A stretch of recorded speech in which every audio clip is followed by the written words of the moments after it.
Yan, papasok na tayo, mga katambay. So, ito yung aming ah, yard. Yan sa dulo, yung yard. Tapos pupunta ko ng opisina ngayon. May gagawin na akong report.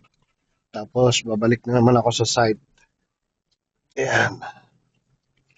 Dito yung yard. Yan nakatambak yung aming mga lahat ng materyales. Store. Tapos dyan yung mga cable sa ating mga ENI. Tapos dito tayo sa gate ng opisina. So yan, dito tayo. Pasok.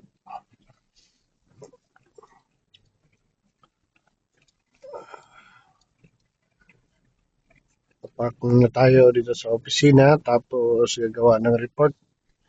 Tapos mga alas 3, punta naman tayo ng site. So ang oras po natin ngayon ay 1:39 p.m. 1:39. So ang dami naka-parking. Reverse tayo, reverse.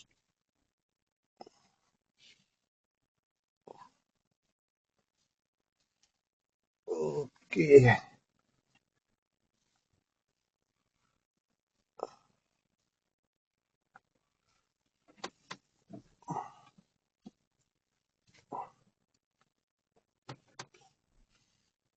Yan.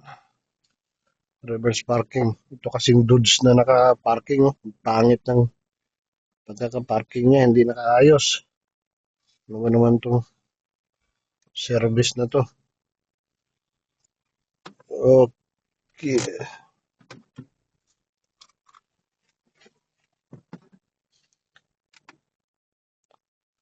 So gawa tayo ng report. Tapos balik sa opisina. Ay balik sa site. So ganun po ang aking routine. Lagyan natin itong baso.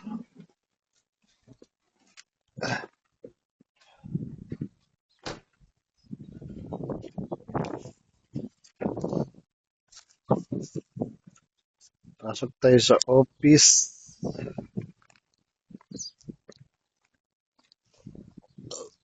So ito po yung aming office.